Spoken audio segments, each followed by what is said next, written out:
ایک شخص اپنے ساتھ والے گاؤں کے باغوں سے ہر شام آم توڑ کر لاتا اور چوری کی آم خوب پیٹ بھر کر کھاتا۔ اس کو معلوم تھا کہ یہ کام غلط ہے، مگر پھر بھی وہ روزانہ شام کے وقت گاؤں کے باغوں سے چوری کے آموں سے مزے لیتا۔ ایک دن اس کا گزر گاؤں کے ایک ایسے باغ سے ہوا جس کے ساتھ گھنا جنگل تھا، جہاں سے عجیب و غریب قسم کی آوازیں آ رہی تھی۔ دور دور تک اندھیرا اور سناٹا تھا، آسمان پر تاریکی چھائی ہوئی تھی۔ جیسے ہی وہ شخص آم توڑنے کی غرض سے باغ کی طرف روانہ ہوا تو وہ جنگل کے راستے باغ کی طرف جانے لگا۔ اسے دور سے آم سے بھرے درخت نظر آئے۔ وہ خوشی کے مارے جھوم اٹھا کہ آج بہت سارے آم توڑ کر لاؤں گا۔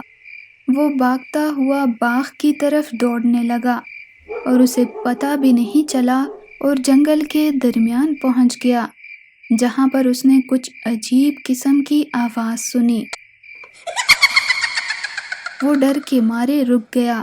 اب وہ نہ آگے جا سکتا تھا اور نہ ہی پیچھے، کیونکہ وہ جنگل کے درمیان میں کھڑا تھا۔ وہ ادھر ادھر جنگل میں پاگلوں کی طرح دیکھ رہا تھا، مگر اسے کچھ نظر نہیں آ رہا تھا کہ اچانک اس کے پاس اوپر کی جانب سے ایک پتھر آ گرا۔ اس نے بھاگنے کی کوشش کی، مگر وہ ڈر اور خوف کے مارے بھاگ بھی نہیں سکتا تھا۔ وہ دل ہی دل میں سوچ رہا تھا کہ یا اللہ، کسی بھی طرح آج مجھے بچا لے تو میں آپ سے وعدہ کروں گا کہ کبھی چوری نہیں کروں گا۔ وہ یہی سوچ ہی رہا تھا کہ اسے ایک درخت کے پیچھے سے ایک عورت کے رونے کی آواز سنائی دی۔ وہ عورت زور زور سے رو رہی تھی اور کہہ رہی تھی کہ میری مدد کرو۔ وہ شخص درخت کی طرف جانے لگا۔ جوں ہی اس نے آگے قدم بڑھایا، اس کے کاندھے پر ایک خون سے بھرا ہاتھ اسے محسوس ہوا۔ اس نے پیچھے بھی نہیں دیکھا اور اتنی تیز رفتاری کے ساتھ بھاگا کہ ڈر اور خوف کے مارے وہ اپنے جوتے وہی جنگل میں چھوڑ آیا۔ جب وہ جنگل سے نکل گیا تو اس کی حالت بہت خراب تھی۔ وہ اپنے ہی گھر کے سامنے بے ہوش ہو گیا۔